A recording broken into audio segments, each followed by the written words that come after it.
You might think the biggest dramas are like purely political these days, but honestly, the world of artificial intelligence, the AI business, it's been throwing up some really wild plot twists, and they're deeply connected to global power plays. Oh, absolutely.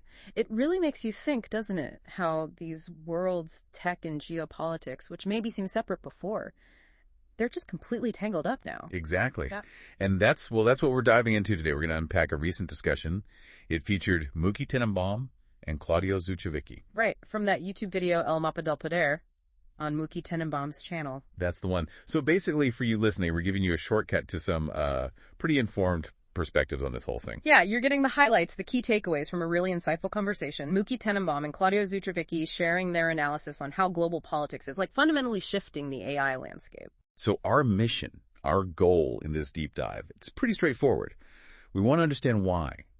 Why do figures like Mookie Tenenbaum and Claudio Zucevicchi think geopolitics is just so critical, so central to understanding the AI business right now? And, what are the implications? What are the knock-on effects of all this going to be? Okay, let's get into it. So Mookie Tenenbaum kicks things off talking about NVIDIA, their stock. Yeah. He mentions it swung wildly, right, from like $150 down, a 50% drop at one point. Huge fluctuation, yeah.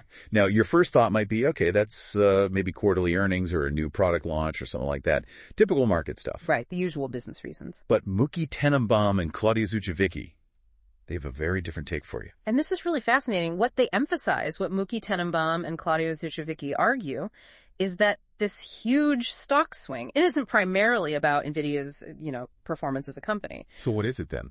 It's geopolitics, specifically the whole situation with China, that complex, always shifting relationship. That's the main driver, according to them. Wow. Yeah. And Mookie Tenenbaum even makes this really striking statement. He says, look, outside of maybe the oil industry, geopolitics has basically never had such a direct, significant impact on a specific company's value. That's quite a claim. It really is. So you see, it's not just about spreadsheets and forecasts. It's a direct reflection of this delicate dance of global power hitting these, supposedly insulated tech giants. As Mookie Tenenbaum points out, it's a really strong statement. And he goes on, right? He emphasizes how companies like NVIDIA and TSMC, Taiwan Semiconductor, the big chip manufacturer, and ASML, the Dutch company, the ones who make the supercritical chip-making machines, yeah, the lithography stuff. Yeah, them. He says they're all just incredibly dependent on this geopolitical landscape. And these aren't just any companies, are they? They're like central, the heart of the whole AI ecosystem. Absolutely. And if you connect those dots, like Mookie Tenenbaum suggests, you see how specialized they are. They dominate their niches. And that makes them really vulnerable to these, shifts in international relations. Like a bottleneck. Exactly. Any disruption, any trade dispute, it hits them directly. And because everyone relies on them, it impacts the entire chain. It hits their value hard. And when Mookie Tenenbaum and Claudio Zucevicchi talk geopolitics here, there's one word that just keeps popping up, doesn't it? Let me guess. China. Yeah. It really feels like the absolute core of their analysis. Which raises a key question for you listening. What is the China factor here exactly? According to Mookie Tenenbaum and Claudio Zucevicchi, they dig into this quite a bit. They do. Mookie Tenenbaum describes apparently the CEO of NVIDIA, Huan. Mm-hmm. He actually flew to China. Yeah, hopped on a plane. Met with some pretty influential figures. Mookie Tenenbaum mentions someone high up in the Communist Party and also the founder of this company, DeepSeek. DeepSeek. Yeah. What's the story there? Well, Mookie Tenenbaum points out they were kind of hyped up for a while, as maybe a Chinese competitor in AI. But it seems maybe their tech didn't quite match the hype initially. Okay. But Mookie Tenenbaum explains Huan's trip. It still makes sense, right? Yeah. You get to the politics because DeepSeek now apparently has the full backing of the Chinese government. Right. And NVIDIA desperately needs to sell them chips. Wants to sell them chips, which brings us to this whole saga with the H20 chip. Yes, the H20. So what's fascinating here, as Mookie Tenenbaum details it, is the backstory. The U.S. put restrictions on exporting the really powerful AI chips to China. National security concerns and all that. Exactly. So NVIDIA, being clever, designed this H20 chip specifically for the Chinese market. It was deliberately, less powerful, watered down, basically, to comply with those U.S. rules. Trying to thread the needle. thread the needle. But as Miki Tenenbaum points out, even with this compromised chip, things got more complicated. How so? Now, according to Miki Tenenbaum, NVIDIA needs specific U.S. government approval for basically every single H20 sale to China, transaction by transaction. Wow.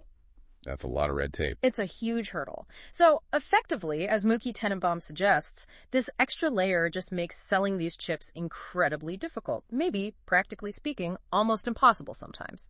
The key insight for you here is seeing that U.S. government leverage, even over chips designed for China, it just shows how tangled up tech regulation and foreign policy have become. And the consequences are massive, right? Miki Tenenbaum mentioned the numbers. Yeah, he highlights that NVIDIA reportedly has this huge inventory, something like $5.7 billion worth of these H20 chips. A billion with a B. With a B. And they might not be able to sell them to anyone else because, remember, they were designed specifically for China. It's a product for a situation that's now, well, stuck. Man, that really puts NVIDIA in a bind. Yeah. And Miki Tenenbaum raises this interesting point for you to think about. China keeps saying publicly, oh, we're developing our own superior, cheaper AI tech. Right. We don't need your chips. But then their apparent continued need, or at least desire, for these H20 chips.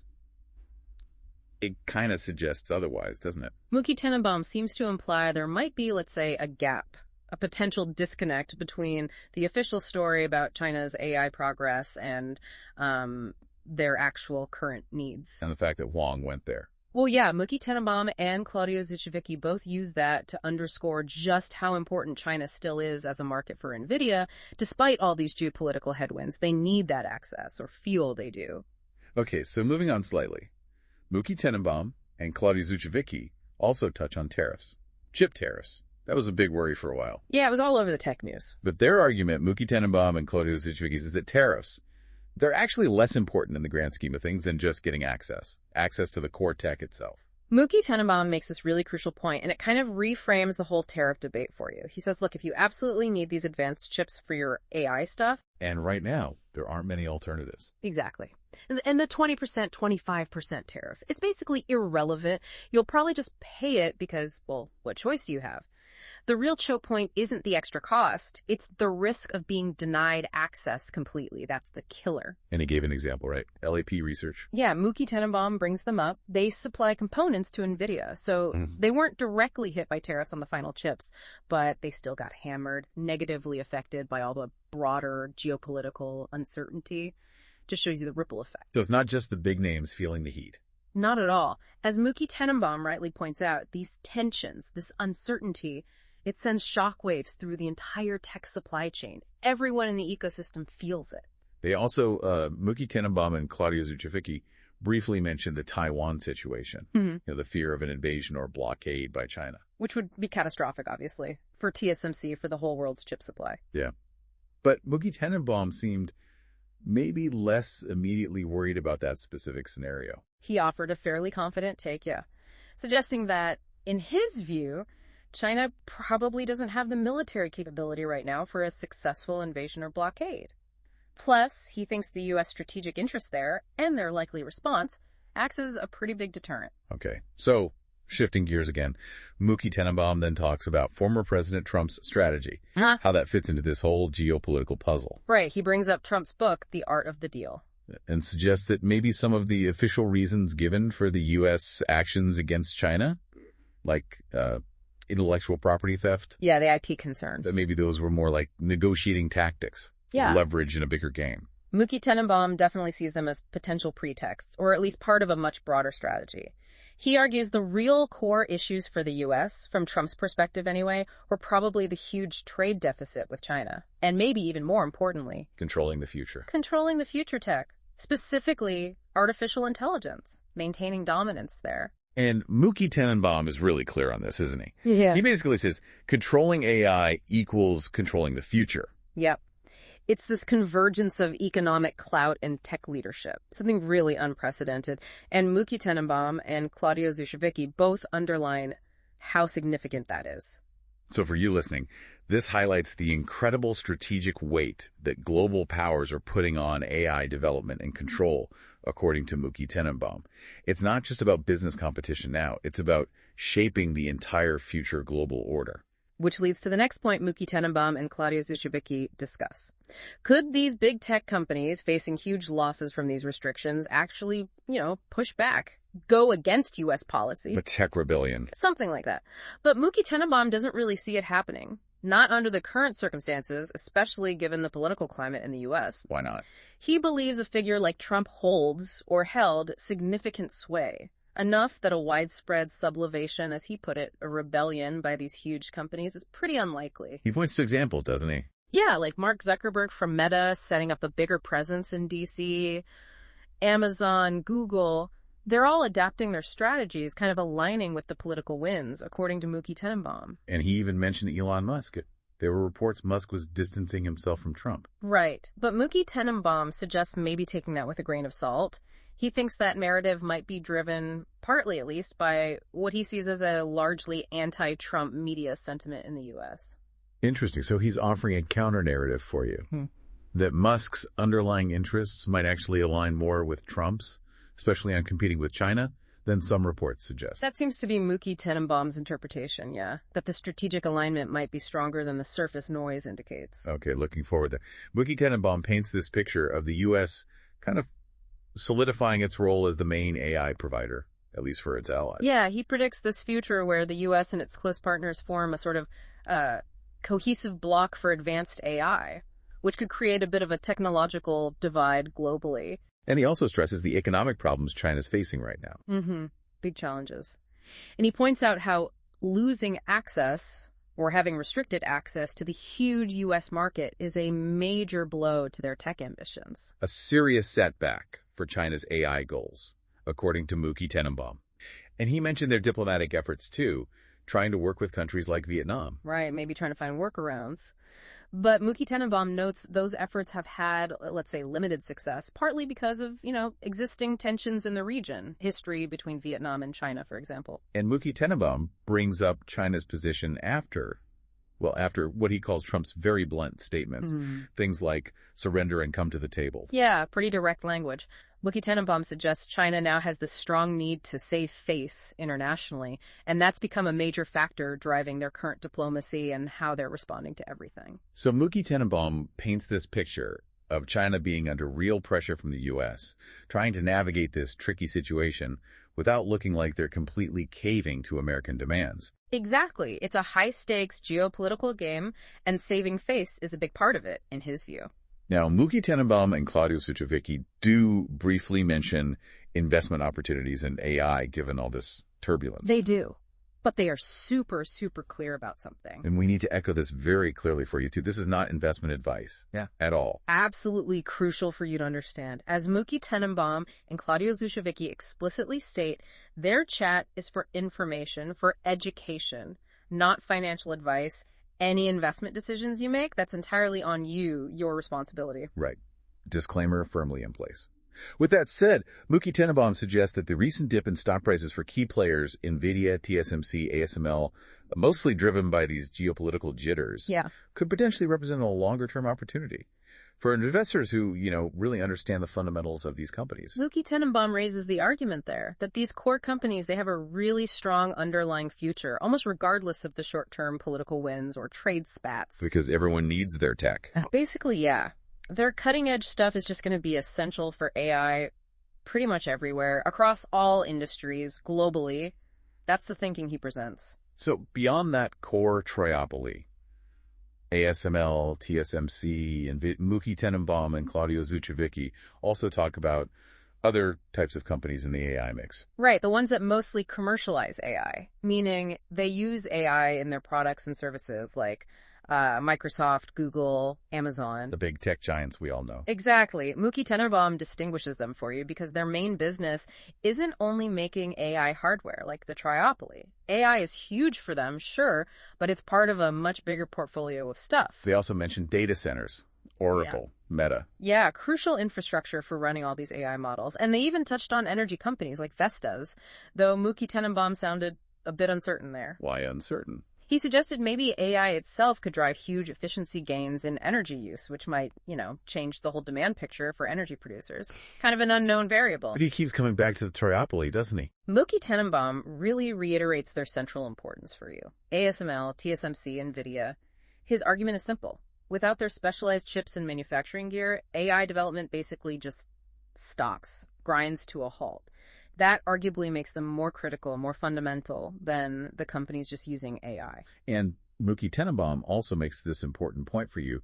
This whole geopolitical sensitivity thing. It's not just about the U.S. and China. No, it could be broader. Yeah, he gives this hypothetical. Like, the U.S. could theoretically restrict AI services or tech to other countries too. Say, Brazil, if major trust issues popped up down the line, similar to what's happening with China now. So Mookie Tenenbaum's conclusion for you is pretty stark. Geopolitics isn't just a temporary headache for the AI sector. It's now likely a permanent, significant factor shaping how AI develops and gets used everywhere. It's here to say. Okay, almost wrapping up. Mookie Tenenbaum shares his view on the future world order, and he specifically disagrees with that common idea of like a three-power world. U.S., Russia, China as equal dominant blocs. Yeah, he's not buying that scenario. He even finds it a bit reminiscent of Orwell's 1984, potentially unstable, full of conflict. So what's his alternative view? Instead, he puts forward this idea for you. The world is, and probably will continue to be, basically divided differently.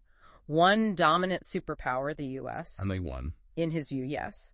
And then a collection of other nations that he basically characterizes as, vassal states, meaning the U.S. ultimately holds the most leverage, sets the terms, even when dealing with a major power like China. That's a pretty assertive take on global politics. It is. Perhaps controversial, but that's Mookie Tenenbaum's perspective. U.S. primacy is the reality. And finally, Mookie Tenenbaum ends with some really stark, really thought-provoking comments about the future of work because of AI. Yeah, this was quite striking. He recounts this conversation. Someone asked him what an 18-year-old should study today. And his answer. Apparently quite radical, suggesting that, many traditional jobs, things people study for now, they might just become obsolete, increasingly unnecessary in the coming years because AI will be able to do them. Wow. That's a heavy prediction. It is. And he views all the geopolitical stuff we've been talking about, the trade tensions, the chip wars, as basically just skirmishes. Like preliminary rounds before the main event. Which is? A future fundamentally reshaped by AI.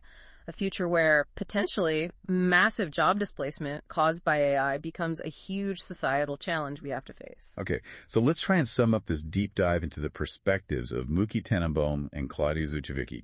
The big takeaway. The AI business is just completely inextricably tangled up with global politics now. You can't separate them. And that U.S.-China relationship is really, really central to understanding what's happening in the industry. Absolutely. Understanding these geopolitical forces, as Mookie Tenenbaum and Claudia Zuchowicki laid out, is just crucial.